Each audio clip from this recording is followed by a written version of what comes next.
നമസ്കാരം. ജർമ്മനിയിൽ നിന്ന് വരുന്നത് ഒരു ഞെട്ടിപ്പിക്കുന്ന വാർത്തയാണ്.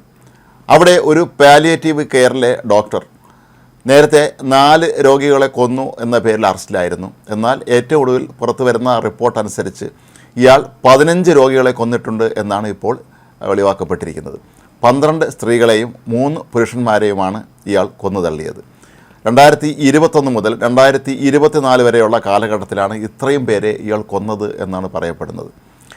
25-കാരിയായ യുവതി മുതൽ 94-കാരനെ വരെ ഇയാൾ കൊന്നു തള്ളിയിട്ടുണ്ട് എന്നാണ് ഒടുവിൽ ലഭിക്കുന്ന റിപ്പോർട്ട്.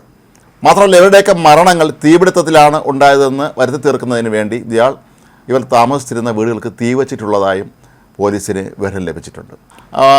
ശരിക്കും കഴിഞ്ഞ വർഷമാണ് ഇത് സംബന്ധിച്ച കൂടുതൽ വിശദാംശങ്ങൾ പോലീസിന് ലഭിക്കുന്നതും സംശയാസ്പദമായ രീതിയിൽ ചില കാര്യങ്ങൾ കണ്ടെത്തുന്നതും.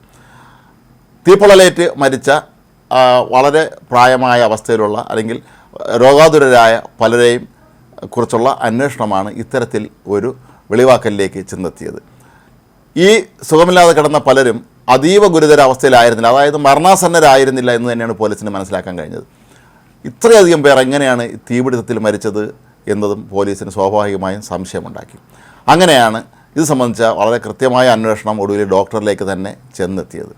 ഇയാൾ രോഗികൾക്ക് അമിതമായ അളവിൽ അനസ്തീഷ്യയും അതിലെ കോക്ടെയിൽ മരുന്നുകളുമൊക്കെ തന്നെ കൊടുത്താണ് അവരെ കൊന്നത് എന്നാണ് പറയപ്പെടുന്നത്. രോഗികളുടെ അനുമതിയില്ലാതെ തന്നെയാണ് ഇയാൾ അവർക്ക് മേൽ ഇത്തരത്തിലുള്ള മരുന്ന് പ്രയോഗങ്ങളൊക്കെ തന്നെ നടത്തിയത്. കൊലപാതകങ്ങളോടുള്ള അമിതമായ ആസക്തിയാണ് ഇയാളുടെ പ്രശ്നങ്ങൾക്കെല്ലാം കാരണമെന്നാണ് ഇപ്പോൾ പോലീസ് കണ്ടെത്തിയിരിക്കുന്നത്. ഇയാളെ അടിയന്തരമായി ഡോക്ടറായി തുടർന്നങ്ങോട്ട് ജോലി ചെയ്തതിന് ആജീവനാന്ത വിലക്ക് ഏർപ്പെടുത്തണമെന്നും ഇയാൾ നടത്തിയ കൊലപാതകങ്ങൾക്ക് മതിയായ ശിക്ഷ വാങ്ങിക്കൊടുക്കണമെന്നുമാണ് ഇപ്പോൾ അധികൃതർ ആവശ്യപ്പെടുന്നത്. മാത്രമല്ല, നിലവിൽ ഇയാൾ 15 പേരെയാണ് കൊന്നത് എന്നാണ് തെളിയിക്കപ്പെട്ടതെങ്കിലും ഇനിയും ഒരുപാട് പേരെ ഒരുപക്ഷെ ഇയാൾ നേരത്തെ കൊന്നിരിക്കാൻ സാധ്യതയുള്ളതായാണ് ഇപ്പോൾ കണക്കാക്കപ്പെടുന്നത്. കാരണം ഇയാൾ വർഷങ്ങളായി ഈ ഒരു മേഖലയിലാണ് സേവനമനുഷ്ഠിച്ചിരുന്നത്. 40 വയസ്സ് മാത്രമാണ് ഇയാൾക്ക് പ്രായം എന്നുള്ളതാണ് മറ്റൊരു പ്രധാനപ്പെട്ട കാര്യം. ഇത്രയും ചുരുങ്ങിയ കാലയളവിനുള്ളിൽ, അതായത് 2021 മുതൽ 24 വരെ ഇയാൾ ഇത്രയധികം പേരെ കൊന്നു എന്നുള്ളത് പോലീസിന് പോലും ശരിക്കും വിശ്വസിക്കാൻ പറ്റാത്ത ഒരവസ്ഥയിലാണ് ഉള്ളത്. ജർമ്മനിയിൽ തന്നെ ഇപ്പോൾ അവിടുത്തെ സമൂഹത്തിനൊക്കെ തന്നെ ഇത് വല്ലാതെ ഭീതി വളർത്തുന്ന സംഭവമായി മാറിയിരിക്കുകയാണ്. അതീവ ഗുരുതരമായ രോഗം ബാധിച്ച പലരും, അതിമരണാസന്നരായ പലരുമൊക്കെ തന്നെ ഇത്തരം ആശുപത്രികളിലാണ് ചികിത്സയിൽ കഴിയുന്നത്.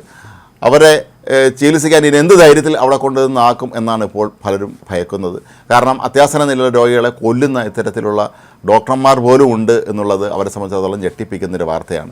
വർഷങ്ങൾക്ക് മുമ്പ് ജർമ്മനിയിലെ തന്നെ ഇത്തരത്തിലുള്ള ഒരു പാലിയേറ്റീവ് കെയർ യൂണിറ്റിലെ ഒരു നേഴ്സ് ഏതാണ്ട് 9ഓളം രോഗികളെ കൊന്നതായി കേസ് വരികയോടുകൂടി അവർ ശിക്ഷിക്കപ്പെടുകയൊക്കെ തന്നെ ചെയ്തിരുന്നു. അപ്പോൾ പാലിയേറ്റീവ് കെയർ എന്ന് പറയുമ്പോൾ നമുക്കറിയാം, ഒരാൾ രോഗം ബാധിച്ച് വളരെ അവശനിലയിലാകുമ്പോൾ അവരെ വേദന സഹിക്കാൻ വയ്യാത്ത അവസ്ഥയിലേക്ക് എത്തുമ്പോൾ അവരെ പരിചരിക്കുന്നതിന് വേണ്ടി കൊണ്ടുവന്നാക്കുന്ന സ്ഥലങ്ങളാണ് പാലിയേറ്റീവ് കെയർ യൂണിറ്റുകൾ. അവിടെയാണ് ഇത്തരത്തിലുള്ള ഈ പൈശാചികമായ കൊലപാതകങ്ങൾ നടന്നിരിക്കുന്നത് എന്നുള്ളത് ആരെയും ഞെട്ടിപ്പിക്കുന്ന ഒരു കാര്യമാണ്. ഏതായാലും ഇയാൾ കൊന്ന ആളുകളുടെയൊക്കെ തന്നെ മൃതദേഹങ്ങൾ ഇപ്പോൾ പുറത്തെടുത്ത് ഫോറൻസിക് വിദഗ്ധർ വിശദമായ പരിശോധന നടത്തിക്കൊണ്ടിരിക്കുകയാണ്. ഈ പരിശോധനയ്ക്കിടയിലാണ് ഇവർ പലരും മരിച്ചത് തീപ്പൊള്ളലേറ്റല്ല, അല്ലെങ്കിൽ സ്വാഭാവികമായി മരിച്ചതല്ല, ഇയാൾ അമിതമായ അളവിൽ മരുന്ന് നൽകി അവരെല്ലാവരെയും കൊല്ലുകയായിരുന്നു എന്ന് വെളിവാക്കപ്പെട്ടത്.